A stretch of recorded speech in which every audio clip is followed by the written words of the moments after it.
সাংবাদিক বন্ধু বান্ধৱীসকল, আজি আমাৰ কেবিনেটত গুৰুত্বপূৰ্ণ সিদ্ধান্ত লোৱা হয়। অসম বিধানসভাৰ চলিত অধিৱেশনত Assam coaching institute control and regulation act নামে এখন আইন অনা হ'ব, যাৰ জৰিয়তে অসমত বৰ্তমান চলি থকা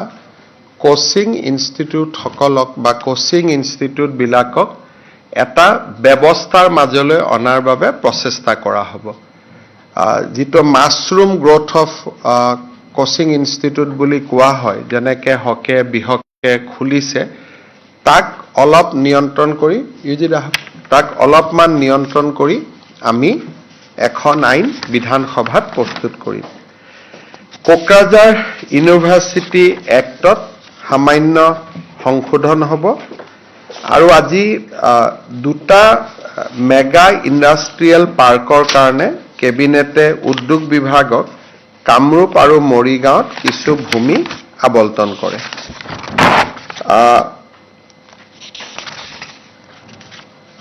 আমাৰ যিখন ভেটেনাৰী আৰু ফিচাৰী ইউনিভাৰ্চিটি আইন আমি সদনত যোৱাবাৰ পাছ কৰিছিলোঁ, তাতে কিছু ব্যৱহাৰিক অসুবিধা থাকি গৈছিলে স্থাবৰ আৰু অস্থাবৰ সম্পত্তি এগ্ৰিকালচাৰ ইউনিভাৰ্চিটি আৰু নতুন ইউনিভাৰ্চিটিখনৰ মাজত বিতৰণৰ সম্পৰ্কত। সেইকাৰণে এই সকলো যাতে কোনো বিবাদ নহয়, তাক সামৰণি মাৰি আমি এই আইনখনৰ এটা এমেণ্ডমেণ্ট আনিছোঁ, যাতে আমাৰ দুইখন বিশ্ববিদ্যালয়ৰ মাজত কোনো বিতৰ্ক নাথাকে। মই বহুদিন আগৰ পৰা আপোনালোকক এটা কথা কৈ আছিলোঁ যে দ্বিতীয় অফিচসমূহৰ পৰা আমি গাড়ীৰ লাইচেন্সৰ পাৱাৰটো আঁতৰাই লৈ গৈ আমি এটা নতুন ব্যৱস্থা কৰিব খুজিছোঁ, য'ত নেকি এটা এক্ৰেডিটেড ড্ৰাইভাৰ ট্ৰেইনিং চেণ্টাৰ আৰু অট'মেটেড ড্ৰাইভিং টেষ্টিং ট্ৰেক, অৰ্থাৎ এটা ডাঙৰ টেষ্টিং ট্ৰেক থাকিব, তাতে মেচিন বা বিভিন্ন ব্যৱস্থা থাকিব, লাইচেন্স যাক লাগিব তেওঁলোক তাতে পৰীক্ষা দিব আৰু তেওঁলোকক এই ইনষ্টিটিউটখনে লাইচেন্স দি দিব, তাত আৰু দ্বিতীয় চহীৰ কোনো প্ৰয়োজন নহ'ব। আজি কেবিনেটে এই ব্যৱস্থাটোত মঞ্জুৰি দিছে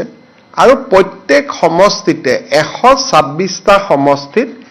126খন ড্ৰাইভিং ইনষ্টিটিউট খোলাৰ বাবেও কেবিনেটে অনুমোদন দিছে। আমাৰ অসমৰ যিকোনো যুৱকে চৰকাৰৰ পৰা আবেদন কৰি এই ড্ৰাইভিং ট্ৰেইনিং ইনষ্টিটিউটৰ বাবে মঞ্জুৰি ল'ব পাৰিব। আমাৰ ৰাজ্যত 126খন ড্ৰাইভিং ট্ৰেইনিং ইনষ্টিটিউট হ'ব আৰু অট'মেটেড ড্ৰাইভিং ট্ৰেক থাকিব প্ৰত্যেক জিলাত এখনকৈ, যাতে ল'ৰা ছোৱালী আৰু সৰু সুৰা কামৰ বাবে তেওঁলোকে দ্বিতীয় অফিচত গৈ কষ্টৰ সন্মুখীন হ'ব নালাগে। ঠিক সেইধৰণে শ্ৰীমন্ত শংকৰদেৱ বিশ্ববিদ্যালয় আইনখনতো আজি আমি এটা বিশেষ সংশোধন আনো। এতিয়াৰ পৰা অসমত nursing college, dental college, pharmacy institute এইবিলাক খুলিবৰ বাবে প্ৰথমতে নেশ্যনেল ছিকিউৰিটি এংগুলৰ পৰা ক্লিয়াৰেন্স ল'ব লাগিব, অৰ্থাৎ ৰাষ্ট্ৰীয় নিৰাপত্তাৰ দৃষ্টিৰে এই ইনষ্টিটিউটবিলাক ৰাষ্ট্ৰৰ ভাবুকিৰ নহয় বুলি গৃহ বিভাগে প্ৰমাণ পত্ৰ দিয়াৰ পিছতহে আমি অসমত এতিয়াৰ পৰা নাৰ্ছিং স্কুল বা dental school, pharmacy school, laboratory technician institute এইবিলাক আমি খুলিব পাৰিম। আৰু ইয়াৰ লগে লগে এই ইনষ্টিটিউটবিলাকে ৰাষ্ট্ৰৰ ধৰ্ম নিৰপেক্ষ নীতি মানিব লাগিব, প্ৰত্যক্ষ বা পৰোক্ষভাৱে ধৰ্মান্তৰকৰণৰ লগত নিজক জড়িত কৰিব নোৱাৰিব। যিটো প্ৰাইভেট ইউনিভাৰ্চিটি বিল আনিছিলোঁ, আজি সেই একেটা বিল আমি শংকৰদেৱ ইউনিভাৰ্চিটি অৱ হেল্থ ছায়েন্সত আনিছোঁ, যাতে ইউনিভাৰ্চিটিয়ে এফিলিয়েশ্যন দিয়াৰ আগতে এই নিয়মকেইটা পালন কৰে। আজি কেবিনেটত আৰু এটা আমি সিদ্ধান্ত লৈছোঁ, যিটো আমাৰ ভৱিষ্যতৰ কাৰণে খুব ইম্পৰ্টেণ্ট। সেইটো হ'ল যে অসমৰ মেডিকেল কলেজ এণ্ট্ৰেন্স এক্সামিনেশ্যনক লৈ আমাৰ কিছু ৰাইজৰ মাজত চিন্তা চৰ্চা এটা চলি আছিলে ইমান দিনে বহুকেইজন মেডিকেল কলেজৰ প্ৰফেচাৰে আমাক কৈছে যে যিবিলাক ষ্টুডেণ্ট এডমিশ্যন হৈছে বহুত নম্বৰ পাইছে কিন্তু তেওঁলোকৰ ব্যৱহাৰিক বা শৈক্ষিক জ্ঞান একেবাৰে সীমিত ইমান ডাঙৰ কম্পিটিশ্যনত তেওঁলোকে সিট পায় কিন্তু যিমান মেৰিটৰিয়াছ বুলি ভবা যায় কলেজত তেওঁলোকক সিমান মেৰিটৰিয়াছ বুলি দেখা নাযায় এই বিষয়টো আমি স্পেচিয়েল ব্ৰাঞ্চক আজি 1.5 বছৰ মানৰ পৰা ইনকুৱাৰী কৰাৰ কাৰণে আমি নিৰ্দেশ দিছিলোঁ তেখেতসকলে আমাক জনালে যে মেডিকেল কলেজৰ এন্ট্ৰেন্স এক্সামিনেশ্যনৰ এক্সামিনেশ্যন চেণ্টাৰবিলাক মেইনলি প্ৰাইভেট ইনষ্টিটিউটবিলাকত আছে যেনেকৈ কটন কলেজিয়েটত নাই একাডেমিত নাই কিন্তু হোজাই 3খন প্ৰাইভেট স্কুলত চেণ্টাৰ আছে হাইলাকান্দিতো এখন প্ৰাইভেট স্কুলত চেণ্টাৰ আছে দিল্লীয়ে চলাই কাৰণে আমি এই কথাবিলাক ইমান দিন যোৱা নাছিলোঁ এতিয়া আমি 3টা সিদ্ধান্ত লৈছোঁ কেন্দ্ৰীয় চৰকাৰক অনুৰোধ কৰিবৰ কাৰণে যে এইবাৰ মেডিকেল টেষ্টৰ এন্ট্ৰেন্স অকল চৰকাৰী বিদ্যালয়ত হ'ব নাম্বাৰ 2 এই এন্ট্ৰেন্সক যেনেকৈ এডিআৰই পৰীক্ষাত ডিচি আৰু এছপিয়ে নিৰীক্ষণ কৰে তেনেকৈ এডিআৰই পৰীক্ষাৰ দৰে ডিচি আৰু এছপিৰ প্ৰত্যক্ষ নিয়ন্ত্ৰণত হ'ব আৰু বায়োমেট্ৰিক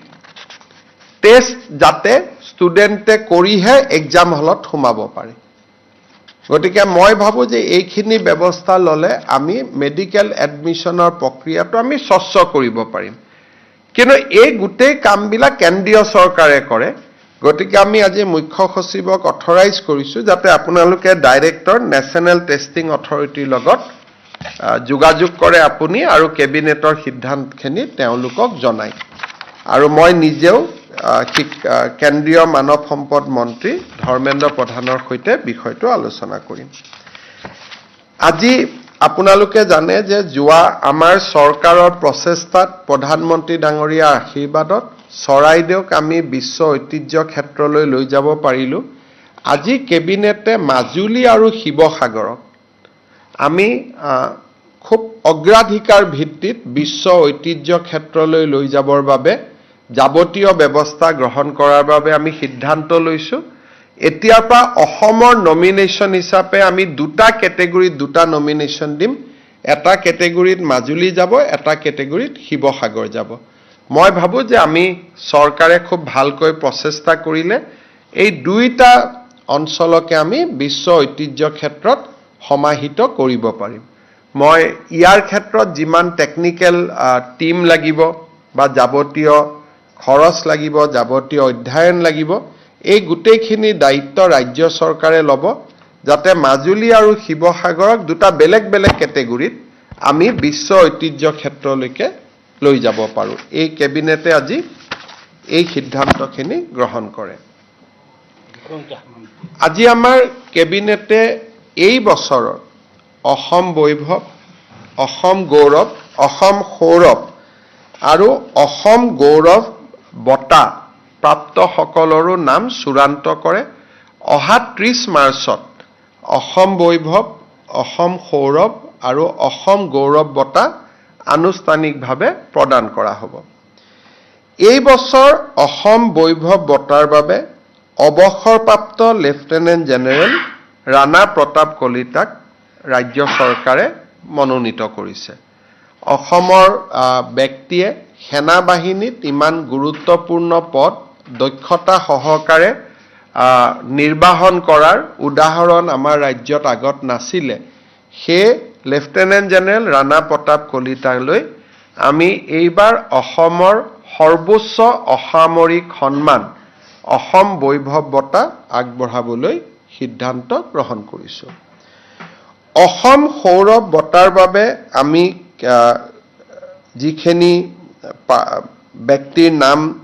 নিৰ্বাচন কৰিছোঁ তেওঁলোকৰ নাম মই ক'ব খুজিছোঁ প্ৰথম আমি অসম সৌৰভ বঁটাৰ বাবে TCS টাটা কনচালটেন্সি ছাৰ্ভিচৰ প্ৰাক্তন চেয়াৰমেন ডক্টৰ S ৰামদুৰাইক মনোনীত কৰিছোঁ এখেতক মনোনীত কৰাৰ মূল উদ্দেশ্যটো হ'ল যে অসমত Indian Institute of information technology স্থাপন কৰাত তেখেতে এক অতি গুৰুত্বপূৰ্ণ ভূমিকা পালন কৰিছিল আৰু 6 বছৰ ইণ্ডিয়ান ইনষ্টিটিউট অফ টেকনলজিৰ তেখেত অধ্যক্ষ হিচাপে দায়িত্ব পালন কৰিছিলে doctor S Ramadorai he is the founding chairman of TCS Tata consultancy services আৰু আমাৰ গুৱাহাটীৰ ইণ্ডিয়ান ইনষ্টিটিউট অফ ইনফৰমেশ্যন টেকনলজিৰ তেওঁ অধ্যক্ষৰ দায়িত্ব পালন কৰিছিলে 6 বছৰ ধৰি আৰু নীৰৱে কাম কৰিছিলে আজি ইমান ডাঙৰ ইনষ্টিটিউট এখন হ'ল তেওঁৰ বহুত কন্ট্ৰিবিউশন আছে আৰু কেতিয়াও সংবাদ মাধ্যমৰ সন্মুখত নহাকৈ তেওঁ নীৰৱে অসমত অহা যোৱা 6 বছৰ ধৰি কৰি আছিলে গতিকে তেখেতক আমি এই সন্মান প্ৰদান কৰিছোঁ যোৱা বছৰ অসমৰ পৰা দুগৰাকী বিজ্ঞানীয়ে ভাটনাগৰ বঁটা পাবলৈ সক্ষম হৈছিল ডক্টৰ বাপি পাল আৰু ডক্টৰ পুৰবী শইকীয়া এই দুইগৰাকীয়ে ভাটনাগৰ বঁটা প্ৰাপ্ত এই দুইগৰাকীকে আমি অসম সৌৰভ বঁটাৰ বাবে আমি মনোনীত কৰিছোঁ আমাৰ অসমৰ প্ৰখ্যাত সংগীত শিল্পী দীপেন বৰুৱা ডাঙৰীয়াক কেবিনেটে অসম সৌৰভ বঁটাৰ বাবে মনোনীত কৰিছে ইয়াৰ লগতে অসমৰ ভ্ৰাম্যমান নাট্য মঞ্চৰ এগৰাকী উজ্জ্বল নাম শ্ৰী হেমন্ত দত্তকো এইবাৰ ৰাজ্য চৰকাৰে অসম সৌৰভ বঁটাৰ বাবে মনোনীত কৰিছে ইয়াৰ উপৰিও আমাৰ ভাৰতৰ মহিলা ক্ৰিকেট দলত স্থান লাভ কৰা শ্ৰীমতী উমা চেত্ৰীকো এই বছৰৰ অসম সৌৰভ বঁটাৰ বাবে মনোনীত কৰা হৈছে অসম গৌৰৱ বঁটা ইয়াতে প্ৰথমগৰাকী অসম গৌৰৱ বঁটাৰ বাবে আমি মনোনীত কৰিছোঁ শ্ৰীমতী ফুলেশ্বৰী দত্ত তেখেত লখিমপুৰত সগুণৰ সংৰক্ষণৰ কাৰণে তেখেতে যথেষ্ট কাম কৰি আছে আন্তঃৰাষ্ট্ৰীয় স্বীকৃতি পাবলৈও তেখেতে সক্ষম হৈছে ইয়াৰ পিছত এগৰাকী অসমৰ জীয়ৰী মীনাক্ষী দাস ভাৰতৰ বিশ্বৰ 64খন ৰাষ্ট্ৰলৈ তেওঁ মটৰ বাইকিং কৰিছে এটা ডাঙৰ মেছেজ দিছে মীনাক্ষী দাসকো আমি অসম গৌৰৱ বঁটাৰ বাবে মনোনীত কৰিছোঁ আমাৰ আপোনালোকে জানে যে এইবাৰ IPLৰ ফুটবলত অসমৰ যুৱক পাৰ্থ সুন্দৰ গগৈ তেওঁ ফৰৱাৰ্ডত খেলে ষ্ট্ৰাইকাৰ হয় তেখেতক আমি অসম গৌৰৱ বঁটাৰ বাবে মনোনীত কৰিছোঁ IPL না ISL আমাৰ ধুবুৰীৰ যেটো টেৰাকটা শিল্প সেই টেৰাকটা শিল্পত এগৰাকী প্ৰসিদ্ধ শিল্পী হ'ল শ্ৰী ধীৰেন্দ্ৰনাথ পাল শ্ৰী ধীৰেন্দ্ৰনাথ পাললৈ এইবাৰ আমি অসম গৌৰৱ বঁটা আগবঢ়াইছোঁ সৰ্থেবাৰীৰ যেটো আমাৰ বেল মেটেল ইণ্ডাষ্ট্ৰি আছে বা আমাৰ থলুৱা কাঁহ পিতলৰ উদ্যোগ আছে সেই উদ্যোগৰ এগৰাকী বিশিষ্ট শিল্পী বা আমি যাক শিল্পকাৰ বুলি কম হৰিদাস দাস সৰ্থেবাৰী বেল মেটেল ইণ্ডাষ্ট্ৰিৰ লগত জড়িত হৰিদাস দাসলৈকো এবাৰ আমি অসম গৌৰৱ বঁটা আগবঢ়াইছোঁ শ্ৰী বিনং তেৰণ এগৰাকী শিক্ষিত যুৱক কাৰ্বি আলঙৰ মানজাত তেখেতে লৰা ছোৱালীয়ে যাতে বিভিন্ন IAS IPS APS পাব পাৰে খুব নীৰৱে এটা বিনামূলীয়া কোচিং চেণ্টাৰ চলায় গতিকে শ্ৰী বিনং তেৰঙকো এইবাৰ আমি অসম গৌৰৱ বঁটাৰে সন্মানিত কৰিছোঁ শ্ৰীভূমি জিলাৰ নজৰুল হক তেওঁ একুৱা কালচাৰত খুব ডাঙৰ কাম কৰি আছে বহুত যুৱক যুৱতীক তেখেতে কৰ্মসংস্থাপনৰ বাট দেখুৱাইছে আৰু তেখেত আমাৰ অসম চৰকাৰে এপাৰ্টৰ উদ্যোগত আমি তেখেতক প্ৰথম প্ৰমোট কৰিছিলোঁ আজি এগৰাকী তেখেত সফল ব্যৱসায়ীলৈ ৰূপান্তৰ হৈছে শ্ৰী নজৰুল হক শ্ৰীভূমি জিলাৰ তেখেতকো আমি এইবাৰ অসম গৌৰৱ বঁটাৰে সন্মানিত কৰিছোঁ বিশ্বজিৎ বৰা যোৰহাটৰ যুৱক ৰণুজন তেখেতে কৃষিত ইণ্টিগ্ৰেটেড যিটো এগ্ৰিকালচাৰেল ফাৰ্মিং বুলি কয় তাত তেখেত যথেষ্ট সফল হৈছে আমি শ্ৰী বিশ্বজিৎ বৰালৈ এইবাৰ অসম গৌৰৱ তেখেত যোৰহাটৰ তেখেতলৈ আমি অসম গৌৰৱ বঁটা আগবঢ়াইছোঁ অসমত আজি যি দুগ্ধ বিপ্লৱ আৰম্ভ হৈছে সেই দুগ্ধ বিপ্লৱ আমি সকলোৱে জানো বজালিৰ পৰা আৰম্ভ হৈছিলে আৰু এই বজালি দুগ্ধ বিপ্লৱত শ্ৰী ভাৰত কলিতাৰ এক অনবদ্য বৰঙণি আছে বজালিত তেওঁক মানুহে অসমৰ কোৰিয়ান বুলিয়েই এক প্ৰকাৰে সম্বোধন কৰে আমি শ্ৰী ভাৰত কলিতাক এইবাৰ আমি এই বঁটা অসম গৌৰৱ বঁটা আগবঢ়াইছোঁ অসমৰ বড়ো জনগোষ্ঠীৰ সাহিত্য সংস্কৃতি শিল্পক আগবঢ়াই লৈ যোৱাৰ ক্ষেত্ৰত বৰলাংফা নাৰ্জাৰী এটা খুব ডাঙৰ নাম শ্ৰী বৰলাংফা নাৰ্জাৰীলৈ এইবাৰ আমি অসম গৌৰৱ বঁটা আগবঢ়াইছোঁ শ্ৰী ৰাম চাচনি অসমৰ চাহ জনগোষ্ঠীৰ লোকনৃত্যৰ ক্ষেত্ৰত তেখেত এগৰাকী অগ্ৰণী এইবাৰ জুমুৰৰো তেখেত এক্সপাৰ্ট কমিটিৰ সদস্য আছিল আৰু এটা অতি সন্মানীয় নাম ৰাম চাচনিকো আমি অসম গৌৰৱ বঁটালৈ আমি মনোনীত কৰিছোঁ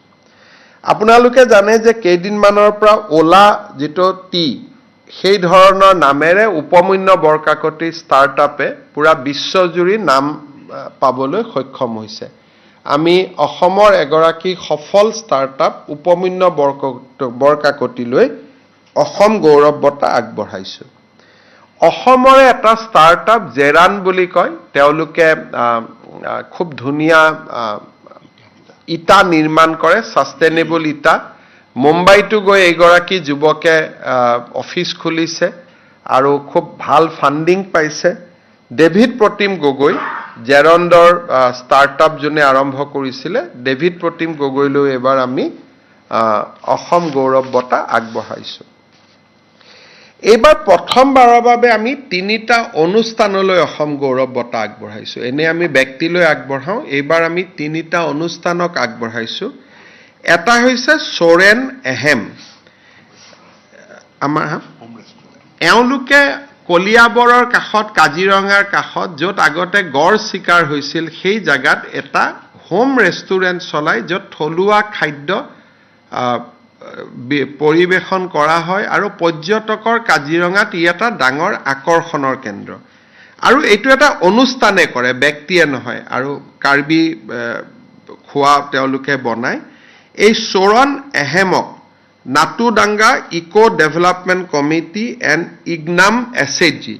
টোটেল যিটো সোৰেং আহেম হ'ল দোকানখনৰ মানে ৰেষ্টুৰেণ্টখনৰ নাম আৰু Natudanga eco development committee and income SHG নতুন ডঙ্গা এওঁলোকক আমি অসম গৌৰৱ বঁটা আগবঢ়াইছোঁ আপোনালোকে জানে যে বাৰেকুৰি গাঁৱত যিটো হলক গিবনৰ সংৰক্ষণৰ কাৰণে যি প্ৰচেষ্টা আগবঢ়াইছিল তাক প্ৰধানমন্ত্ৰী নৰেন্দ্ৰ মোদী ডাঙৰীয়াই মন কী বাতত শলাগ লৈছিল Barekuri eco development society Tinsukia জিলাৰ এই বাৰেকুৰি ইকো ডেভেলপমেণ্ট ছ'চাইটিকো এইবাৰ আমি অসম গৌৰৱ বঁটাৰে আমি সন্মানিত কৰিব খুজিছোঁ নগাঁও জিলাৰ মেন এলিমেল কনফ্লিক্ট তাক দূৰ কৰিবৰ কাৰণে নেপিয়াৰ গছ লগাই যি এটা উইদাউট ভায়োলেন্স হাতীৰ ওপৰত ভায়োলেন্স নকৰাকৈ যি মেন এলিমেণ্ট কনফ্লিক্ট ৰিজলভ কৰাত আগভাগ লৈছিল সেইটো আছিল হস্তি বন্ধু NGO এই হস্তি বন্ধু NGOৰ সফলতাৰ বিষয়েও প্ৰধানমন্ত্ৰী নৰেন্দ্ৰ মোদী ডাঙৰীয়াই তেওঁৰ মন কী বাতত উল্লেখ কৰিছিলে এই হস্তি বন্ধু NGOলৈও এইবাৰ আমি অসম গৌৰৱ বঁটা আগবঢ়াইছোঁ অসম বৈভৱ অসম সৌৰভ অসম গৌৰৱ এই আটাইকেইটা বঁটা অসমৰ ৰাজ্যপাল শ্ৰী লক্ষ্মণ প্ৰসাদ আচাৰ্য ডাঙৰীয়াই অহা 30 মাৰ্চত আগবঢ়াব আপোনালোকে জানে যে অসম বৈভৱ বঁটাৰ যিজনে বঁটা লাভ কৰে তেওঁক ৰাজ্য চৰকাৰে 5 লাখ টকা আগবঢ়ায় তেওঁৰ মেডিকেল ট্ৰিটমেণ্টৰ বাবে ৰাজ্য চৰকাৰে দায়িত্ব লয় আৰু ৰাজ্য চৰকাৰৰ অতিথিশালা আদিতো আমি তেখেতসকলক চৰকাৰী নিৰীক্ষত ৰখাৰ ব্যৱস্থা কৰোঁ আৰু অসম ৰাজ্যিক পৰিবহণ নিগমে বিনামূলীয়া বাছৰো ব্যৱস্থা কৰে। অসম সৌৰভ বঁটা একেধৰণৰ সুবিধাই থাকে, খালি বঁটা 4 লাখ টকাৰ আৰু অসম গৌৰৱ বঁটা 3 লাখ টকা দিয়া হয়, বাকী সুবিধাবিলাক একেধৰণে আগবঢ়োৱা হয়। আমি ভাবোঁ যে আজি ৰাজ্য চৰকাৰৰ কেবিনেটে যিখিনি বৰেণ্য ব্যক্তিক অসম বৈভৱ, অসম সৌৰভ আৰু অসম গৌৰৱ বঁটা দিবলৈ সিদ্ধান্ত লৈছে, মই ভাবোঁ তেখেতসকলৰ অসমৰ সামূহিক অসম ৰাজ্য আৰু আমাৰ জনগণলৈ যি অনবদ্য বৰঙণি আছে তাৰ এক ক্ষুদ্ৰ স্বীকৃতি। মন্ত্ৰী ৰণোজ পেগু ডাঙৰীয়া, মন্ত্ৰী কেশৱ মহন্ত ডাঙৰীয়া আৰু মন্ত্ৰী ৰঞ্জিত দাস ডাঙৰীয়া আৰু আমাৰ অজন্তা নেওগ ডাঙৰীয়ানী, এই 4 গৰাকী আমাৰ কেবিনেট চাব কমিটি আছিল। তেখেতসকলে বিভিন্ন স্থানৰ পৰা অহা পৰামৰ্শবিলাকক সমাহিত কৰি স্ক্ৰিনিং কমিটিয়ে দিয়া পৰামৰ্শ গোটেইবিলাক চোৱাৰ পিছত এই কেবিনেট চাব কমিটিখনে এই বঁটাপ্ৰাপ্ত নামখিনি থিৰাং কৰিছিল আৰু আজি তাক কেবিনেটে অনুমোদন দিয়ে। আপোনালোকে যদি কিবা সুধিব খোজে সুধিব পাৰে। মোৰ মতে গোটেইখিনি ধুনীয়াকৈ কৈ দিছোঁ, সুধিবলগীয়া বিশেষ একো নাই। সকলোকে ধন্যবাদ।